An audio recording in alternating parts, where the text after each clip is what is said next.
Gita Malhotra Germany से। बाबा, क्या बुद्ध पुरुष भी पागल हो जाते हैं?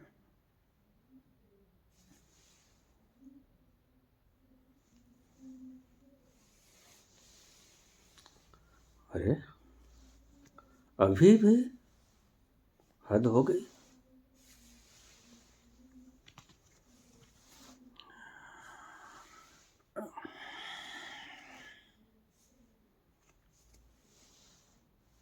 मैं तुझे समझदार नजर आता हूं,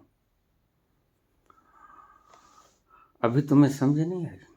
मुझे देखकर आ जानी चाहिए।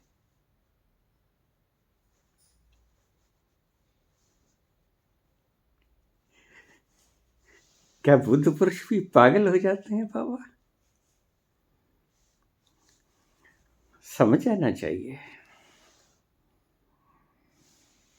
आदमी को देखकर, उसकी बातें देखकर समझ नहीं आता तुम्हें?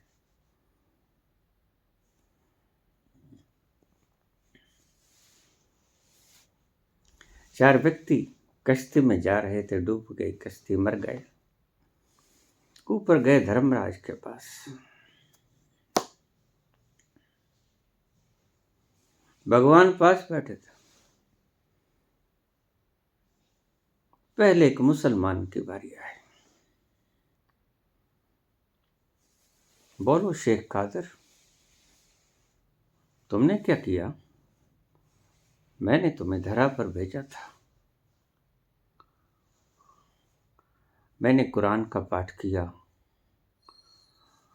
5 वक्त नमाज जुमे की अता की, रोजे रखे,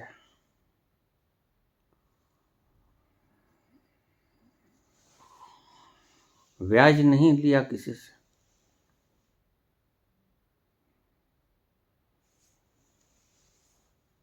ठीक ठीक,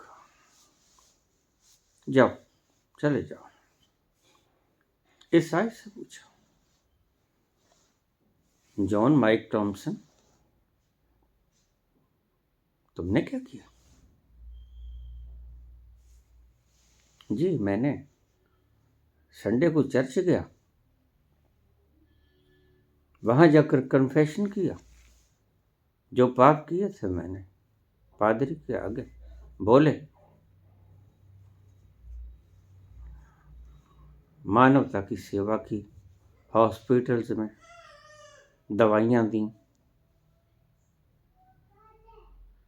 खूब सेवा की, बाइबल पढ़ी। ये देखो क्रॉस मेरे गले में। ठीक ठीक, तुम भी जाओ। ठीक।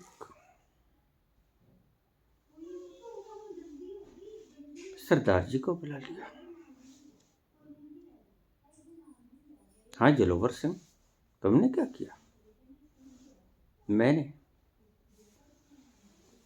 मैं रोज गुरुद्वारा जाता था, जपजी साहब का पाठ करता था और सभी पाठ करता था और लंगर लगाए और मानवता की सेवा की।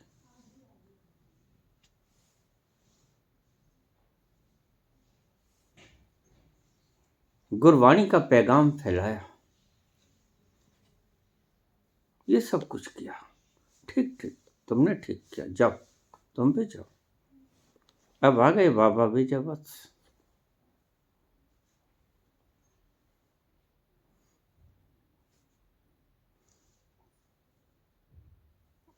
तो विजयवत्स से पूछा, तुमने क्या किया? तो बाबा बोले, तुमने क्या किया है? झटका लगा भगवान को। मैंने क्या किया? अरे, मैंने तुझे बंदा बना के नीचे भेजा, धरती पे। ये बंदा बनाया।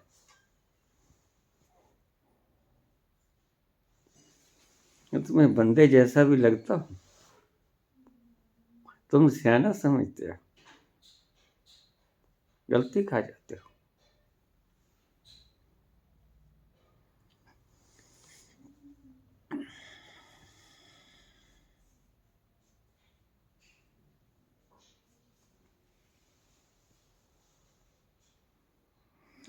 बुद्ध पुरुष कभी पागल नहीं होता।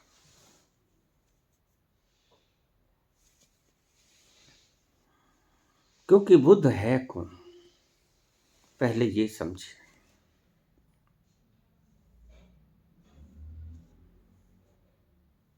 बुद्ध वह है जिसने जान लिया कि जो पागल होता है वो मैं नहीं। ये बुद्धि मैं नहीं, बुद्धि पागल होती है। और बुद्ध पुरुष कभी बीमार भी नहीं होता। हैरान मत होइए, क्योंकि बुद्ध पुरुष जानता है कि जो बीमार होता है वो मैं नहीं हूं।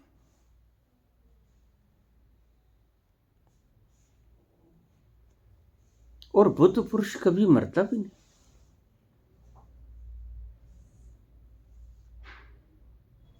क्योंकि वह जानता है जो मरता है वो मैं नहीं हूं।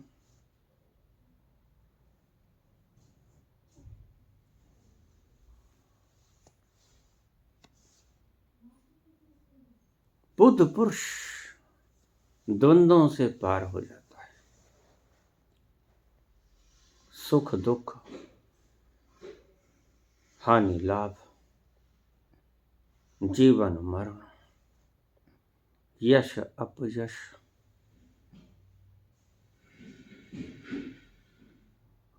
पागलपन और समझदार,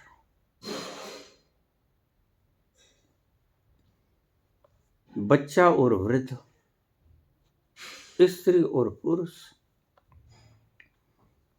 सभी द्वंद्वों से पार हो जाता है। वो ही बुद्ध कहलाता है, वो ही बुद्ध होता है।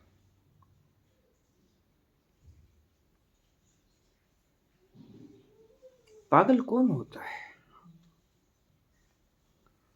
ध्यान से समझिएगा बात को।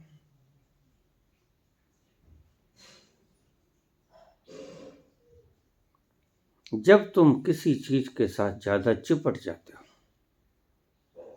और तुम्हें वो चीज छोड़नी पड़ती है तो तुम्हें सदमा लगता है, और उस सदमे के कारण तुम पागल हो जाते हो। बुद्धत्व का अभी कोई पता नहीं। बुद्ध से तो जो उसके पास है उसके तन के कपड़े भी छीन लो तो भी वह पागल ना होगा। बुद्ध से उसका तन भी छीन लो तो भी वो पागल नहीं होगा। बुद्ध से उसकी बुद्धि भी छीन लो तो भी पागल नहीं होगा। क्यों? क्योंकि जो छीना गया वो मैं नहीं था। तुमसे कोई पदवी भी छीन ले तो तुम चिल्लाने लगते हो, शोर मचाने लगते हो, सड़कों पे उतर जाते हो। तुम्हारा कोई धन भी छीन ले तो चिल्लाने लगते हो। क्योंकि पदवी तुम हो, सिंहासन तुम हो, धन तुम हो।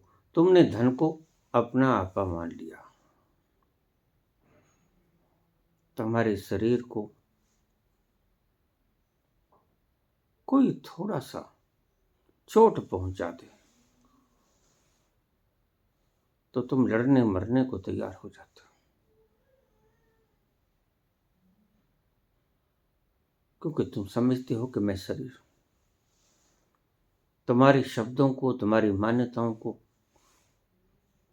तुम्हारी धारणाओं को कोई विखंडित कर दे तो तुम बड़े कपने लगते हो। क्यों? क्योंकि तुमने मान लिया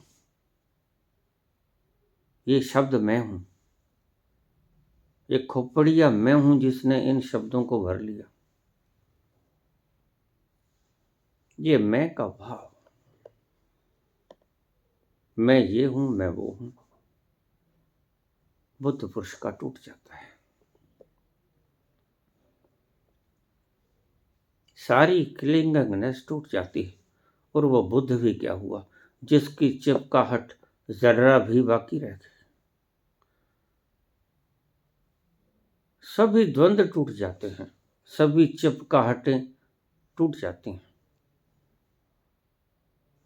और जो शेष रहता है वह इन सबसे परे।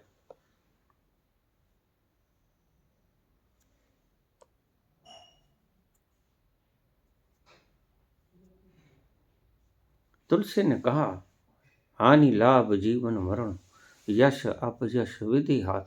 कहने का ढंग अलग था, बात वही थी जो संत पुरुषों ने कही। परमात्मा के हाथ में है, न जीवन न मरण तुम्हारे हाथ में, न यश या अपयश। तुम तो चाहते हो सदा यशस्वी रहना, तुम तो चाहते हो सारी दुनिया तुम्हारे पांव तले रोंदे, तुम तो चाहते हो तुम्हें सब सलाम करें। तुमने कब चाहा अपमान, तुमने कब चाहा नुकसान पड़े। तुम तो दुकानदारी चलाते हो सदा लाभ के लिए, नुकसान हो जाता है तो तुम्हारा मुंह लटक जाता है। क्यों? क्योंकि आइडेंटिफिकेशन बनाया लाभ के साथ, और लाभ को तोड़ दिया हानि ने, तो आपने मुंह लमका लिया, लटका लिया, टूट गया स्वप्न, चकनाचूर हो गया।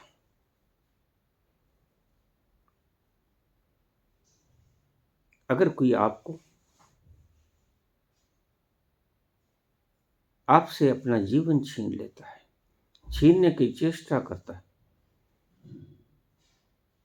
तो आप उससे पूरा जंग लड़ते हो। जीवन आपकी सर्वश्रेष्ठ पूंजी है। धन लुट जाए, मान लुट जाए,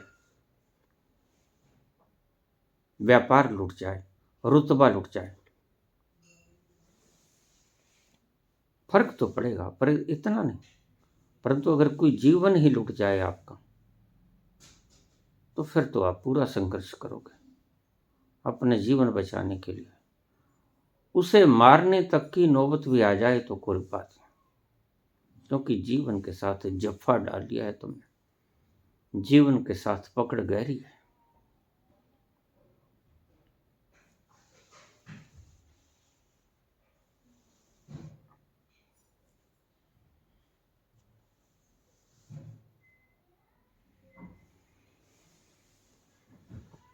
बुद्ध पुरुष कभी पागल नहीं होता, और जो पागल हो जाए वो बुद्ध पुरुष नहीं। ये दोनों बातों यकसां सही है, एक ही बात के दो पहलू है। जिसने जान लिया इसको ऐसा समझ कि सामने रतन आभूषण सोना हीरे जवाहरात रतन आभूषण नहीं, मिट्टी के ढेले हैं। तो उसको कोई लूटने भी आ जाए, उठा के भी ले जाए, बोरे भर के भी ले जाए, तो आपको कोई फर्क पड़ेगा? क्योंकि आपके लिए बेकार है। और प्रौढ़ वही है जो ये जान ले, बुद्ध वही है जो ये जान ले।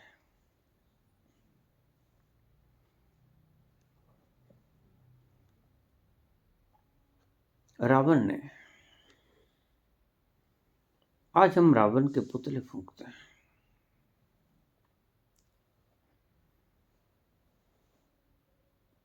रावण को व्यभिचारी कह के उसके पुतले फूंकते हैं, लेकिन रावण ने शिव तांडव स्तोत्र लिखा है। शिव का परम भक्त था रावण। त्रिशीद विचित्र तल्पयोर भुजंग मोक्ति कसरजो, प्रकृष्ट रत्न लोष्ठ्यो सुहृद पक्ष पक्षो, त्रिनार विंद चक्षुषो प्रजा मही महेंद्रियो, सम प्रवृत्त कह कदा सदा शिवम भाजाम्य हम। चारों वेदों का ज्ञान क्या मांगता है भगवान से? शंकर भगवान से क्या मांगता है? भुजंग मोक्ति कसर जो, गृष्ट रत्न लोष्ठ्यो, मोती, सांप और मोती बराबर हो जाए, मिट्टी का ढेला और स्वर्ण मुद्राएं बराबर हो जाएं, सुहृद पक्ष पक्षो, मित्र और शत्रु बराबर हो जाएं, प्रजा मही महेंद्र हो, प्रजा और राजा बराबर हो जाए, समय प्रवृत्त क्या कहता सदा शिवम भजाम्य हम, सम प्रवृत्ति में मैं कब आऊंगा भगवान? इस शंभो, मैं इस समान प्रवृत्ति में कब प्रवेश होऊंगा? इतिहासकारों ने रावण के चरित्र के साथ खिलवाड़ किया, रावण के साथ बेईमानी की गई।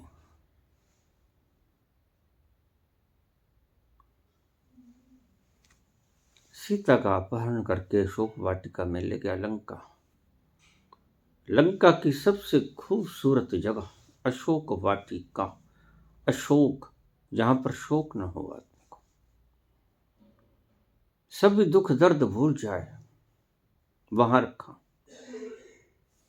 उससे बढ़िया कोई स्थान नहीं था लंका में। और जैसे ही भगवान राम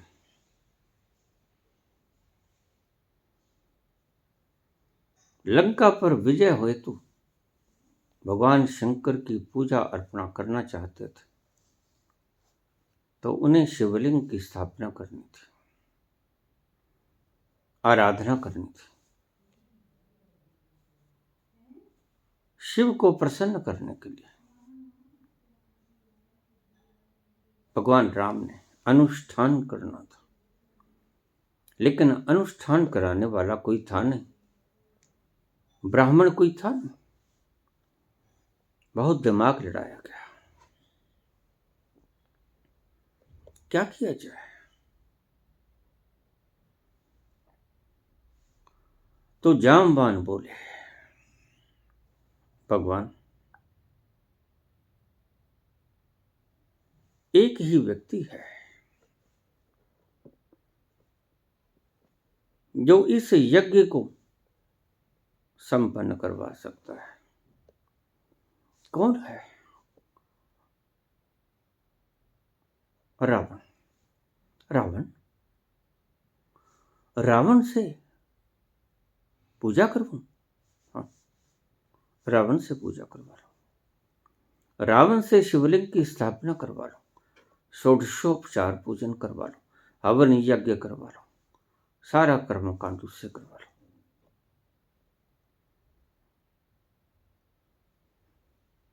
लक्ष्मण के गले से उतरी नहीं बात, भला वो यहां आएगा कौन? जामवान ने कहा, तुम्हें पता नहीं लक्ष्मण, वह आएगा,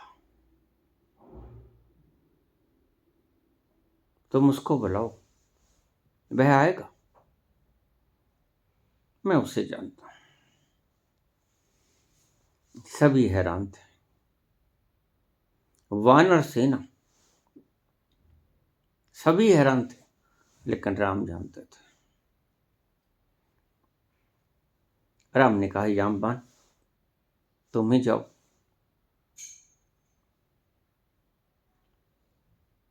कहो कि यजमान ने तुम्हें पुकारा है, पुरोहित को पुकारा है, यज्ञ अनुष्ठान करना है,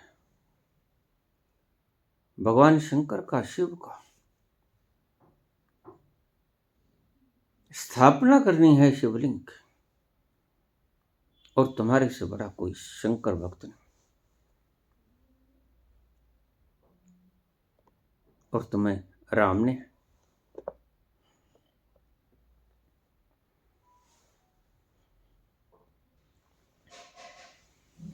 यज्ञ संपूर्ण करवाने के लिए,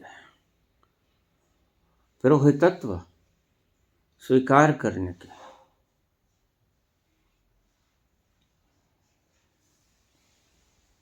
प्रार्थना किया है।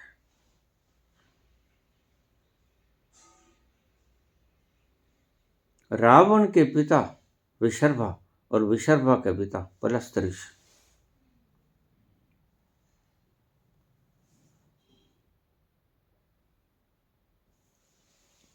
पलस्त ऋषि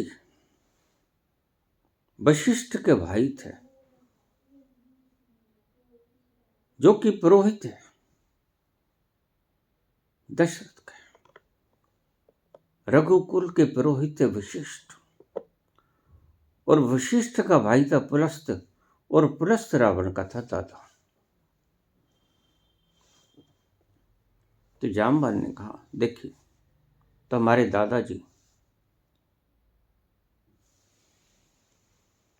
और राम के पिताजी दशरथ,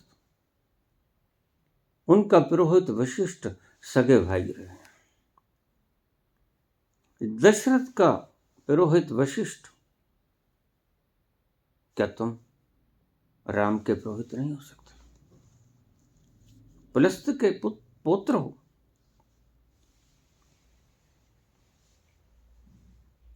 रावण ने कहा, मुझे स्वीकार, मैं जाऊंगा।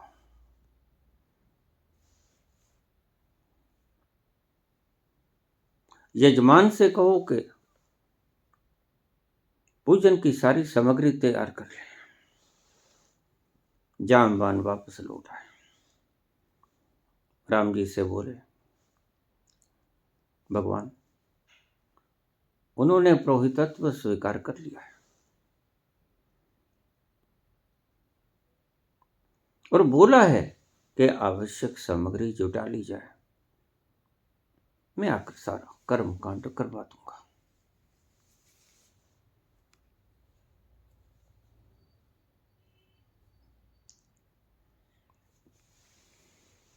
वहां समुद्र के पार सुनसान इलाके में कोई व्यवस्था नहीं थी, सामग्री उपलब्ध न थी, कुछ भी तो नहीं था। राम के पास क्या था? एक वनवासी एक चदरिया में निकल गया। कहता, जामवान, हमारे पास तो कोई सामग्री है नहीं।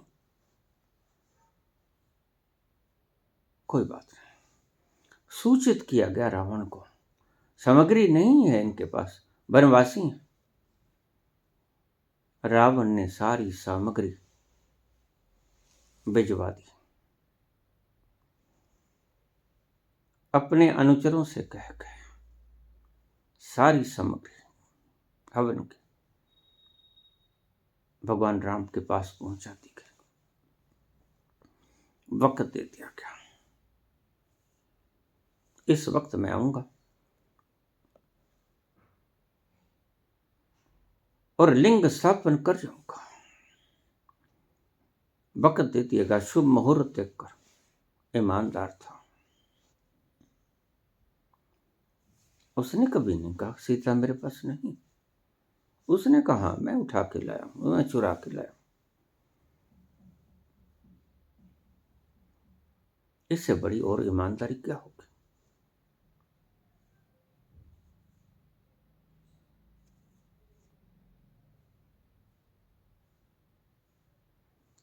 सारी सामग्री भेज दी गई। वक्त आया जाने का, सभी अपने व्यक्ति इकट्ठे किए। राम जी के पास जाना है, शिवलिंग की स्थापना करवानी है, षोडशोपचार पूजन करवाना है, सारा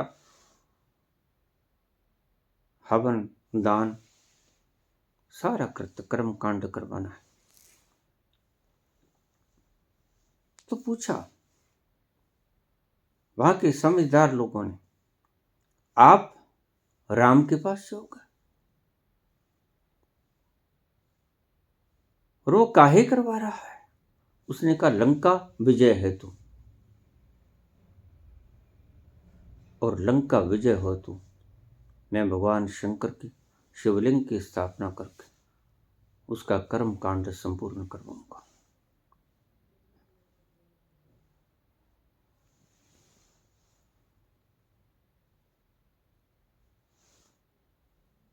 वक्त आया, चलने लगा, अशोक वाटिका गया, सीता से मुखातिब हुआ।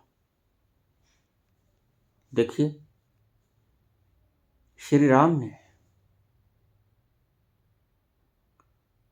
शिवलिंग की स्थापना हेतु मुझे पुरोहित के रूप में स्वीकार करने का आग्रह किया है। मैं जा रहा हूं लंका विजय हेतु।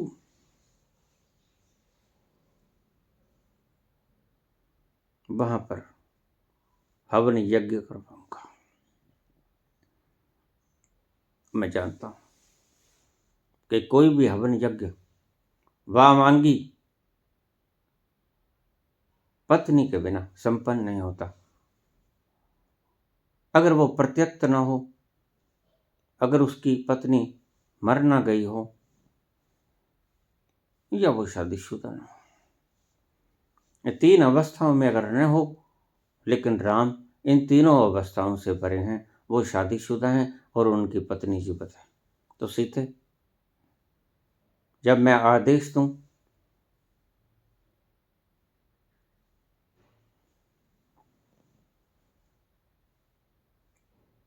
तुमने इस वाहन पर बैठ के आ जाना है।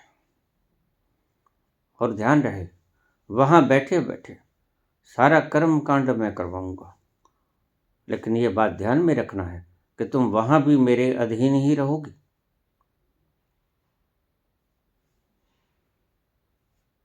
इस बात को ध्यान में रखिएगा। मैं तुम्हें वापस ले आऊंगा।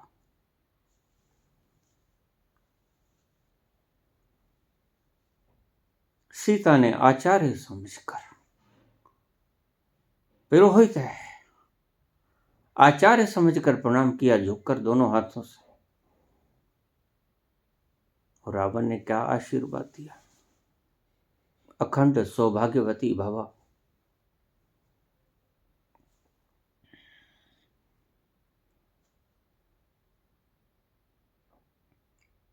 अखंड सौभाग्यवती भव, तुम्हारा सुहाग सदा जीवित रहे।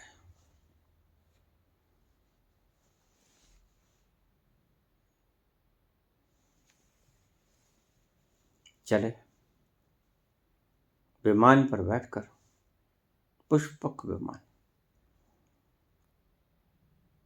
सारी सामग्री वहां पहुंचा दी गई थी। पुष्पक विमान को उतार दिया गया और रावण पूजा स्थल पर पहुंचा। शिष्यत्व भाव से या यजमान के भाव से राम और लक्ष्मण और सभी सेना ने प्रणाम किया रावण को, और फिर बैठ के सारा आयोजन करवाने के लिए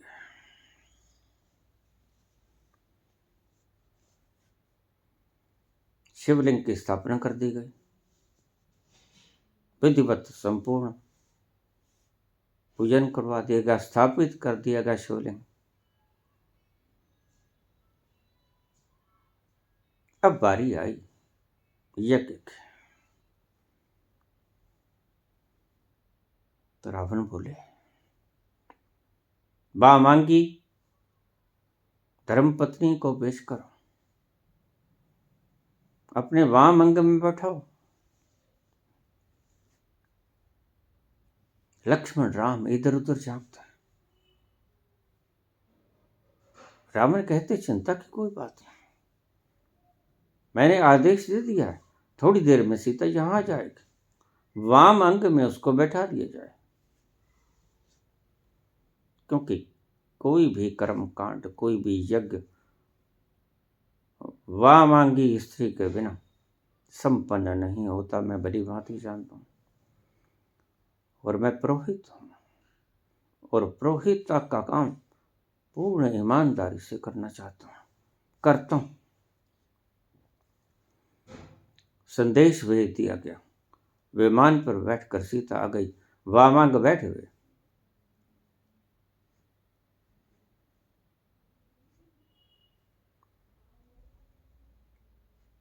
कर्म कांड संपन्न हुआ। पूर्ण आहुति डाल दी गई।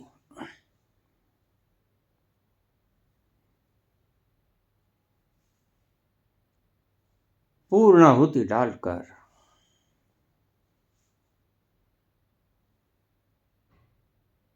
रावण अपने स्थान पर खड़े हुए। राम ने झुककर प्रणाम किया।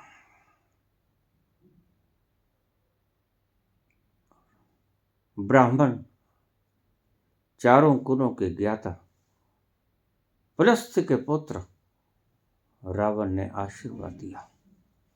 लंका विजय भव। राम, तुम्हारी जय हो। तुम लंका पर विजय प्राप्त करो। आशीर्वाद देकर सीता को साथ लेकर चले गए।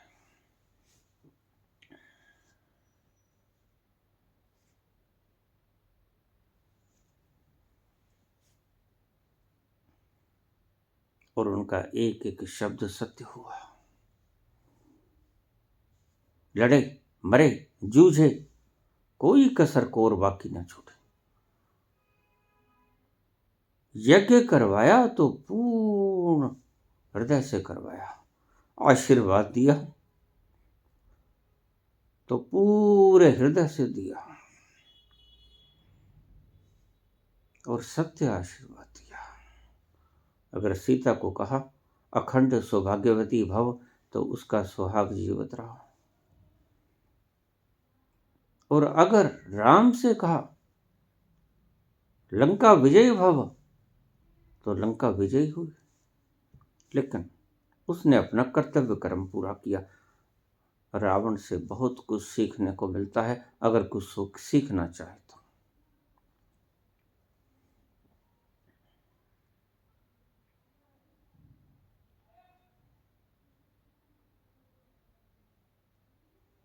पुरोहित का पूरा कर्तव्य ईमानदारी से निभाया और कोई ज्यादा व्यक्ति साथ न थे और फौज इतनी बड़ी थी, लेकिन बिना डर भय के निर्भय इसे कहते हैं। राजधर्म, अपना धर्म निभाया। राम भी अपना धर्म निभा रहे थे। कुल धर्म, रघुकुल रीत सदा चली आई। कुल धर्म निभा रहे थे राम, और रावण ने भी धर्म निभाया। पुरोहित बनकर आए, याचना स्वीकार की तो पूर्ण हृदय से 100% अपना रोल निभाया और सत्य में आशीर्वाद देकर चले गए। आज रावण सब कुछ गंवा के चला गया। सीता को वरदान देकर अखंड सौभाग्यवती भव उसने खो दिया, अपनी प्रभुता को। और श्री राम को आशीर्वाद देकर लंका विजय भव, वो आज फकीर हो गया था।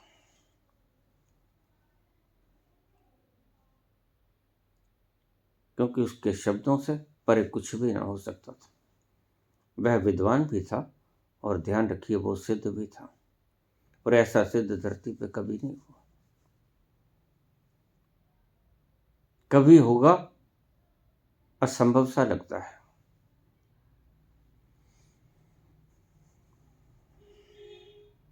सब भेदभाव, सब दुश्मनी, सब भुला दी गई। जब दुश्मन ने पुकारा, किसी सहायतार्थ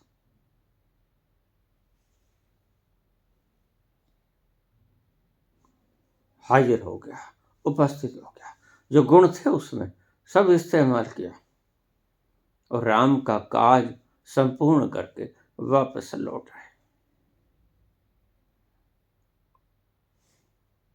जिसको तुम अमानवीय घटनाओं के कारण जलाते हो,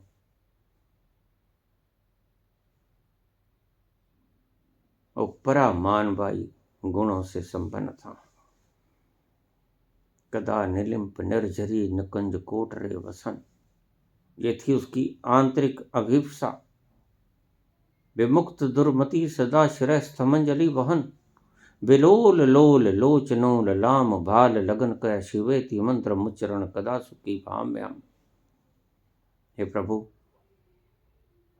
हे शिव बोले, हे नाथ, हे दयालु, यद्यपि मैं स्वर्ण की लंका का मालिक हूं, भंडार है सोने के, लेकिन मेरा मन तृप्त नहीं। मैं तृप्त होना चाहता हूं। सारी लंका, स्वर्ण नगरी का मालिक, पुलस्त ऋषि का पुत्र, विशर्पा ऋषि का पुत्र, मैं आपसे याचना करता हूं। क्या याचना करता हूं? कदा निलिम्प निर्झरी निकुंज कोट रे वसन। गंगा के तट पर बैठकर मैं एक कुटिया बनाकर, छोटी सी घास फूस की कुटिया बनाकर वहां कब रुकूंगा? हे प्रभु, विमुक्त दुर्मति सदा शिरः समंजलि वहन। और अपने बुद्धि से सभी विकारों को दूर करके, दुर्मति दुर्भावों को दूर करके, शिरः समंजलि वहन, सिर के ऊपर अंजलि बांधकर, बेलोल लोल लोचनो ललाम भाल लगन का, और माथे पर हाथ जोड़ के अंजलि बांध के प्रणाम करता हुआ, आंखों में तेरे वियोग की विरह की अश्रु धारा लिए हुए,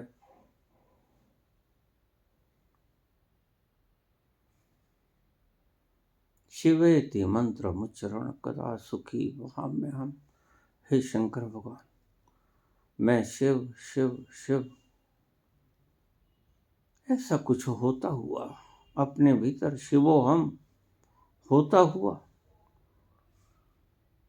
कब सुखी होऊंगा? शिवेति मंत्र मुच्चरण कदा सुखी भाम्य हम। मैं कब सुखी होऊंगा? मैं तृप्त कब होऊंगा? तृप्त नहीं हूं। हीरे जवाहरातों की खान, सोने की नगरी की मलकियत, सब कुछ है, लेकिन कुछ ऐसा है जो तृप्ति नहीं है। कुछ चूके जा रहा हूं। वो चूक आप पूरी कब करेंगे प्रभु? ये मांगा जिसके हम पुतले चलाते हैं रावण का। ये रावण ने खुद लिखा स्तोत्र, किसी ने बाद में नहीं लिखा। यह रावण कृत शिव तांडव स्तोत्र है।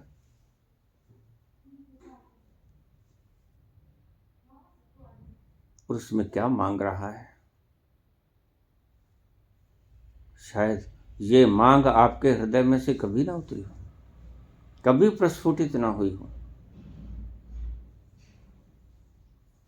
लेकिन रावण ने ये मांगा और उसको आप जला रहे हो।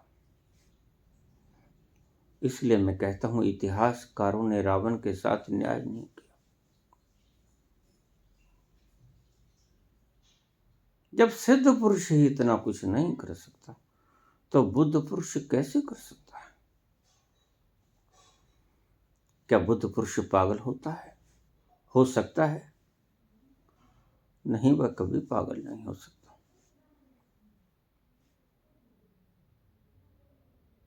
क्योंकि जो जान गया, जो पागल होता है वो मैं नहीं हूं, मैं बहुत दूर बैठा हूं उससे। शिवो हम, मैं तो शिव स्वरूप हूं। अमर आत्मा सच्चिदा आनंद मैं हूं, सत्य चित आनंद मैं हूं। मैं बुद्धि नहीं हूं, मत नहीं, मैं विचार नहीं, मैं संकल्प नहीं, विकल्प नहीं, मैं सुख नहीं, मैं दुख नहीं, मैं लाभ नहीं, मैं हानि नहीं, और मैं जीवन नहीं, मैं मृत्यु नहीं। जिस शरीर की जन्म और मृत्यु होता है वो मैं नहीं, उससे पार। जिस बुद्धि का जन्म और मृत्यु होता है वह मैं नहीं, उससे पार।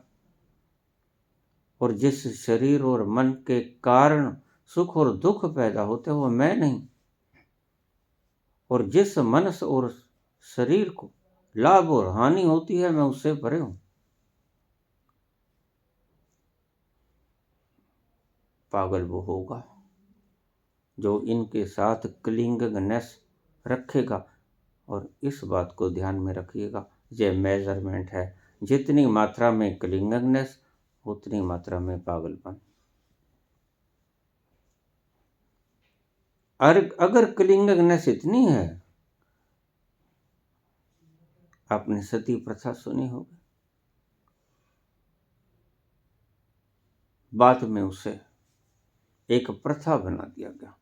लेकिन जब पहली स्त्री सती हुई होगी तो बड़ा दुर्लभ संयोग था, उसका पति मर गया है, बस अब जी के लेना भी क्या है, और कुछ नहीं है जीने के लिए। जिसके कारण ये जीवन था वह चला गया, इसलिए मुझे भी आहुति दे देनी चाहिए इस अग्नि के भीतर, ये था भाव। और बाद में उसे जबरदस्ती एक कृत्य बना लिया गया, ऐसे प्रथा बना ली गई, तब विकृति आ गई। आप जब सत्य को प्रथाओं में ढाल लेते हो तब सत्य मर जाता है, प्रथाएं ही बाकी रह जाती हैं। और उसके बाद समाज ने सती प्रथा को ढोना शुरू कर दिया। पहली स्त्री जो सती हुई थी वह अपने प्रेमी के प्रेम के कारण विरह का दुख न सहती हुई उसकी चिता में साथ ही जल के सती हो गई थी। लेकिन बाद में तो इसे एक ड्रामा बना लिया गया। बस जब सत्य को प्रथाओं में ढाल लिया जाता है तो सत्य मर जाता है और फिर विकृति का रूप धारण कर लेता है। फिर सड़ान आती है, दुर्गंध आती है, गल जाती है। जैसे जब तक खून खून रहता है उसके भीतर से दुर्गंध नहीं आती, और जब खून सड़ जाता है कैंसर का रूप ले लेता है और सड़ने की बदबू आनी शुरू हो जाती है तो वह प्रथा बन जाती है। तो आपने सत्य को प्रथाओं में ढालने की कवायद शुरू कर दी। सत्य मर गया, प्रथा जीवित रही। न प्रेम था, न जलने को राजी थी। स्त्री जबरदस्ती भांग धतूरा पिला के पागल कर दिया जाता और जबरदस्ती उसको चिता के ऊपर डाल दिया जाता। यह अन्याय हो गया। आप प्रथाओं में ढाल देते हो सत्य को, यही सत्य मर जाता है।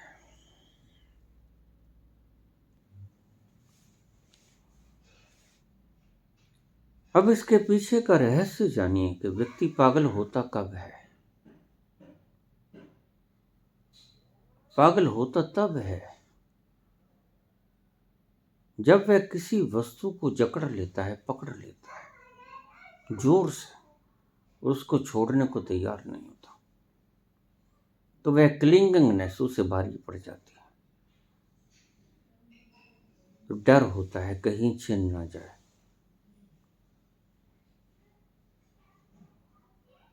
और अगर छिन जाती है तो पागल हो जाता है, क्योंकि उस वस्तु में जान थी। जैसे पुराने जमाने में आपने कहानियां पढ़ी होंगी कि किसी राक्षस की जान किसी तोते में थी। ऐसे ही तुम्हारी धारणाओं में तुम्हारी जान फंसी हुई, जबकि वो धारणाएं गलत है। भला किसी तोते में किसी राक्षस की जान हो सकती है? हाँ, हो सकती है, अगर उसे बहुत ज्यादा मोह हो गया हो तोते के साथ, क्लिंगिंगनेस इतनी गहरी हो गई हो, तो जब कोई तोते की गर्दन मरोड़ेगा तो उस राक्षस की गर्दन मर जाएगी। इसके भीतर एक संदेश था, आप समझ नहीं पाए, आपने इसको कहानी की तरह ले लिया। वो राक्षस आप हो और वो तोता है मोह। इस मोह की जब गर्दन दबाई जाती है, तोड़ी जाती है, तो राक्षस मरता है और आप उस मरने को सहन नहीं कर पाते, आप पागल हो जाते हो। स्ट्रोक लगता है आपको, जैसे कि आप ही मर गए। वो गर्दन तोते की नहीं मरोड़ी गई, वह गर्दन आपकी मरोड़ी गई।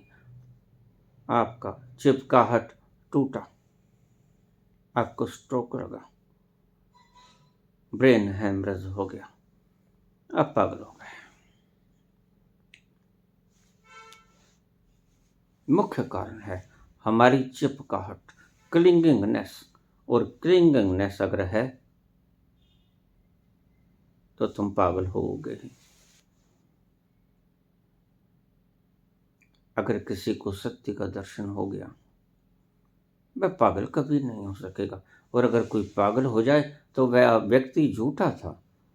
जैसे आप बुद्ध पुरुष माने तो बुद्ध था नहीं, क्योंकि जिसकी अभी भ्रांति नहीं मिटी है, और बुद्ध कैसे होगा? बुद्ध तो वही जिसके भ्रांतियों के सारे डोर टूट गए, जो उन्मुक्त आकाश में उड़ान भर रहा है, वह बुद्ध।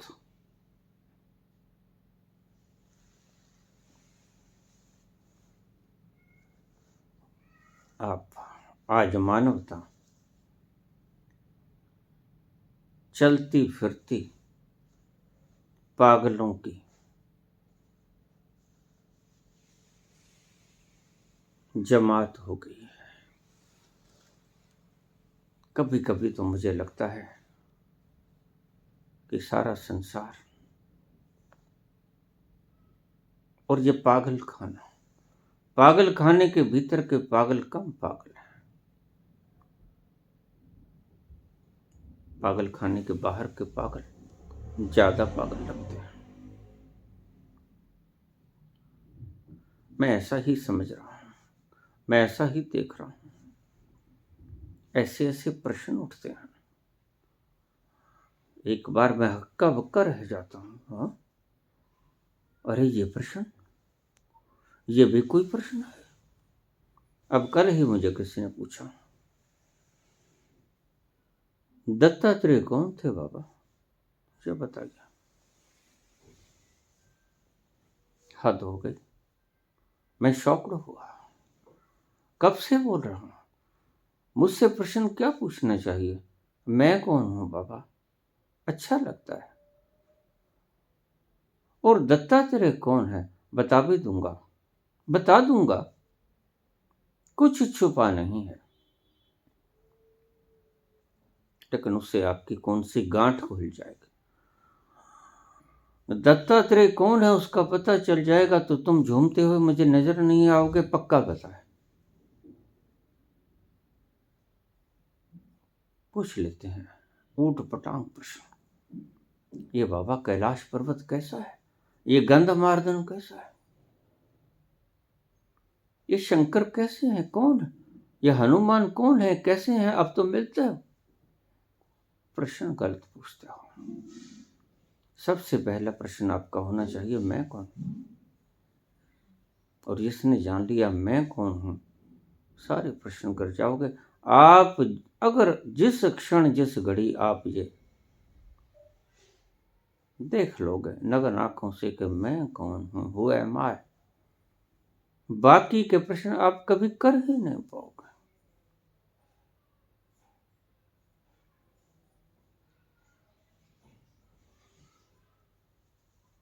आप कोई भी प्रश्न करने में असमर्थ हो जाओगे अपने आप को जानने के बाद, ध्यान रखिएगा। और प्रश्नों का ना होना, निष्प्रश्न होना, निर्विकल्प होना समाधि की अवस्था होती है। और समाधिस्थ व्यक्ति कभी पागल नहीं होता।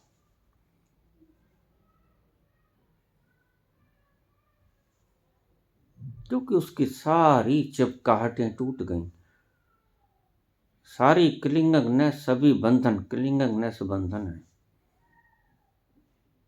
वो टूट गए। उन्मुक्त आकाश में आपने उड़ान भरनी शुरू कर दी। फिर जो पागल होगा वो आप नहीं होगा, आप उससे बहुत दूर।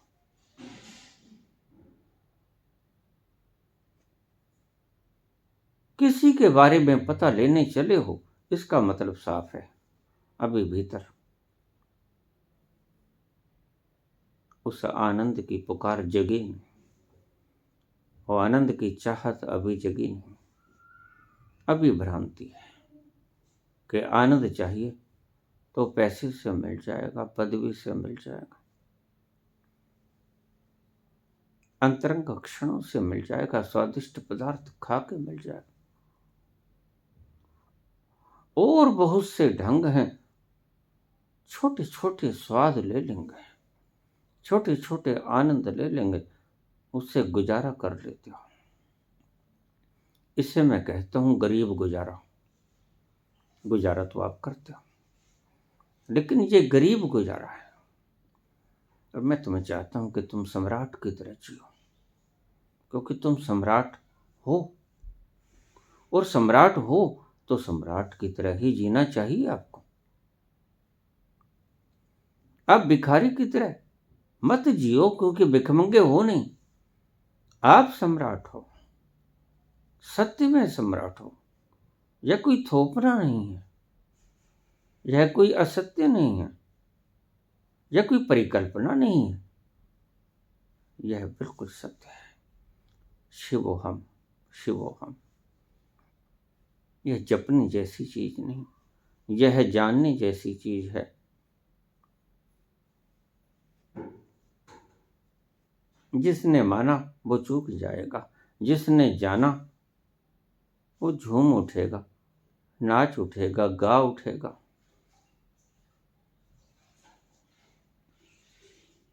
मानना छोड़ो। इसलिए मैं सदा ही कहता हूं कि बच्चों को हम अधूरी शिक्षा देते हैं, बच्चों को हम खुराक देते हैं शरीर की, खुराक देते हैं मन की, लेकिन बच्चों को हम आत्मा की खुराक नहीं देते। हर बच्चे को ध्यान सिखाना चाहिए। 12 वर्ष की आयु के बाद बच्चे का करीब करीब दूसरा केंद्र जागृत हो चुका होता है। तो 12 वर्ष की उम्र के बाद उसको ध्यान सिखाना चाहिए। वह सभी कुंठाओं से बच जाएगा। मानसिक कुंठाओं से ग्रसित होना उसके लिए नामुमकिन हो जाएगा। जिस बच्चे को आप ध्यान सिखाते हो, और ध्यान में झलके मिलेंगी उसे अपनी सेपरेशन की, कि मैं कुछ अलग से हूं, तो व्यर्थ की बातों को वो छोड़ देगा, सार्थक बातों के ऊपर विचार करेगा। आज मानवता व्यर्थ के प्रश्नों में उलझ के रह गई है, इसलिए पागल। मैं देख रहा हूं सारी मानवता पागलपन की तरफ जा रही है। इसलिए कोई अतिशयोक्ति नहीं अगर मैं कह दूं कि दुनिया पागलपन के कगार तक पहुंचने वाली है। जो आत्महत्याएं होती हैं, यह जो जीवन विष लगता है, वास्तव में अमृत है।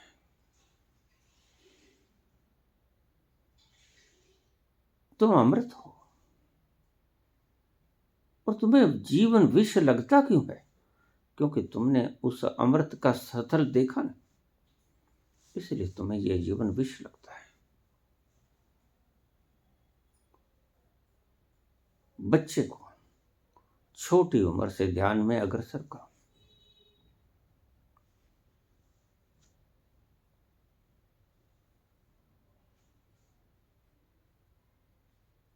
बच्चों को किसी धार्मिक स्थलों में मत भेजो, ध्यान रखना।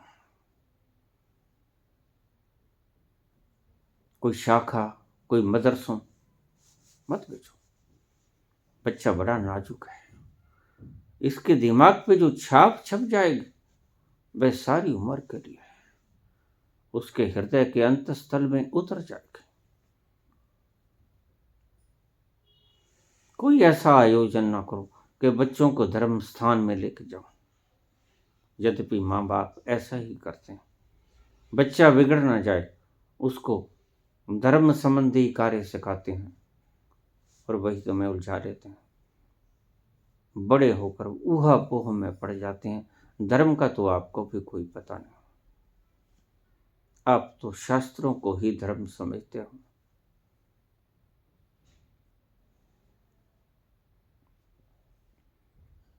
सत्संगों को ही धर्म समझते हो, जागरणों को ही धर्म समझते हो। ये धर्म नहीं है। बच्चों को ध्यान सिखाओ, बच्चों को थोड़ी देर के लिए मौन होना सिखाओ। एक एकांत में बैठ जाओ बेटा, बच्चे एक एकांत में बैठ जाओ और कुछ न करो, बस सिर्फ आधा घंटा 15 मिनट कुछ न बोलो, कुछ न करो। यहां से शुरुआत करो बच्चों की। थोड़ी थोड़ी शुरुआत करोगे और जिस दिन बच्चे को रस आना शुरू हो गया अपने ही से भीतर से, वो दूसरों से रस लेने की आकांक्षा छोड़ देगा। ये जो तुम पदार्थों से रस लेने की आकांक्षाएं पाले हुए हो, ये मात्र इसीलिए हैं क्योंकि तुमने खुद से रस पीना जाना नहीं। जो व्यक्ति खुद से रस पीना जान लेता है वही बुद्ध कहलाता है। जो व्यक्ति खुद से रस पीना समझ लेता है वह दूसरे से रस की आकांक्षा ही नहीं करता, और दूसरे से रस पीने की आकांक्षा रखने वालों के भीतर कलह होता है। अक्सर तुम्हारी प्रेमी प्रेमिकाएं लड़ती रहती हैं, आपस में झगड़ा करती हैं। प्रेमी प्रेमिकाओं को लड़ते हुए मैं देखता हूं और मैं पूछता हूं, कहते हमने लव मैरिज की थी। क्या खाक लव मैरिज की थी? ये तो एक वासना थी। वासना के भीतर छुपा हुआ मवाद के दूसरे से रस चूस लेना है, यही गलती खा गए। प्रथम पड़ाव गलत, दूसरे से रस पाने की इच्छा ही गलत है। तुम्हारा रास्ता पहला कदम गलत उठा लिया तुमने। खुद से रस, रसो वैसा, तुम रस रूप हो, तुम रस रूप हो। खुद से रस पाने की कवायद अगर शुरू की होती तो दूसरे से रस पाने की इच्छा कभी जागृत ही ना होती। तुम्हारे सभी संघर्ष, तुम्हारे सभी संकट, तुम्हारी सभी वासनाएं दूसरों को निचोड़ लेने की वासनाएं हैं। दूसरों से धन चाहते हो, दूसरों से मान चाहते हो, दूसरों से प्रेम चाहते हो, दूसरों से पुरस्कार चाहते हो।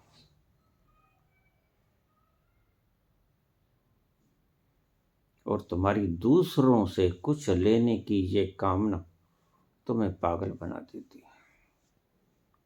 तुम पागल होते हो ऐसे। जिसने भी दूसरों से रस मानने की इच्छा अपने भीतर पाल ली वो पागल हो जाएगा, आज नहीं कल। और देखा जाए आज समस्त धरती पर पागल ही फिर रहे हैं। ये बात और है कि मात्रा थोड़ी कम है, थोड़ी सी मात्रा और बढ़ी तो पागल खाना कोई ज्यादा दूर नहीं। फिर दीवारें गिरा देनी होंगी धरती के और पागल खाने की दोनों दीवारें गिरा दो, क्योंकि सभी पागल हो गए हैं।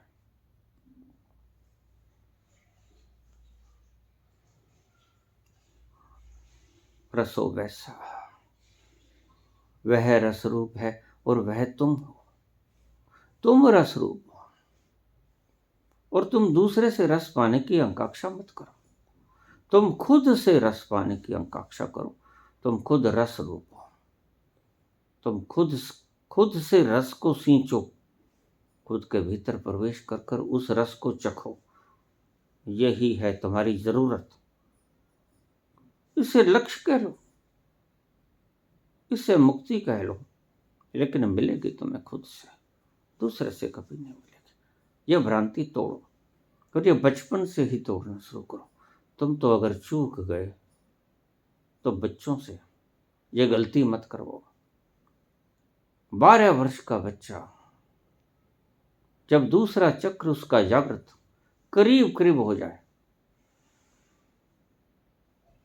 तो उसको ध्यान करवाना शुरू करो। कुछ नहीं करना है बेटा, कोई कर्म कांड नहीं, कोई पूजा अरदास नहीं, कोई प्रार्थना नहीं, कोई सत्संग नहीं। तू अपने में बैठ जा।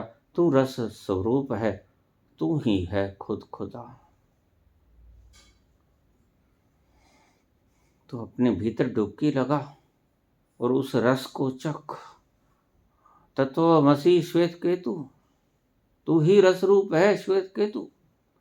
किसी और में रस की तलाश मत कर, किसी और में रस की तलाश करना पागलपन है। और अगर किसी और में रस की तलाश करता ही रहेगा, एक दिन पागल होके ही रहेगा। और इसलिए आज पागलों की जमात है। इसलिए आज तुम ये एक सवाल पूछते हो कि क्या बुद्ध पुरुष भी पागल हो जाते हैं। ये सवाल भी पागलपन से उठा हुआ सवाल है। यह बुद्ध ही क्या जो पागल हो गया।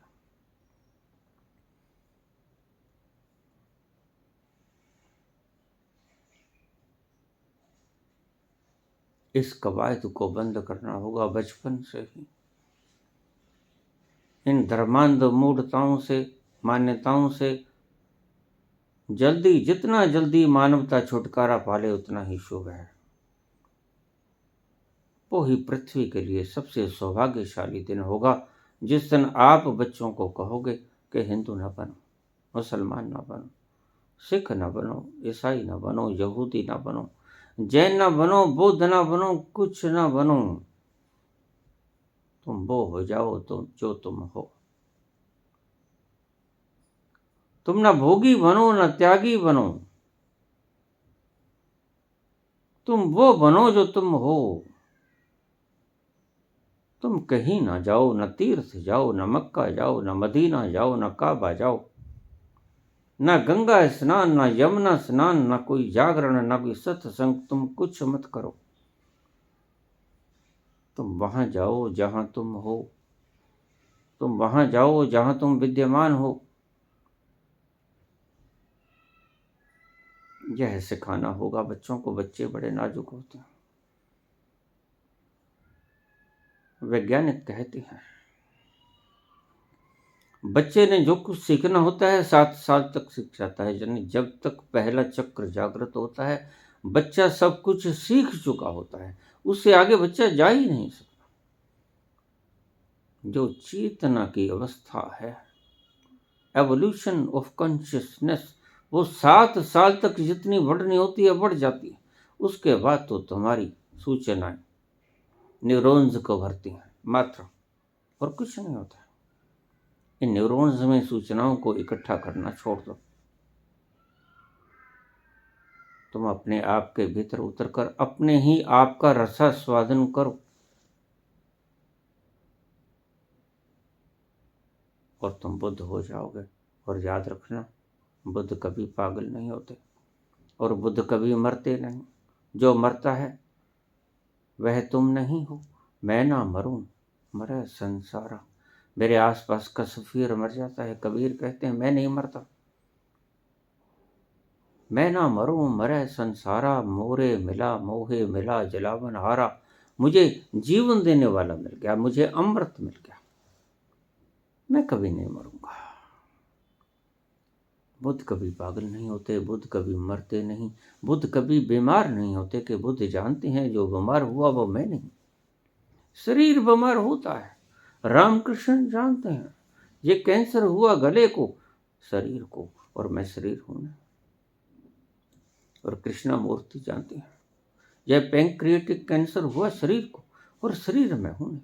वो मिटाने की चेष्टा भी नहीं करेगा। तेरा पाना मीठा लगा, जो तुद पावे साईं परिकार, तू सदा सलामत निरंकार।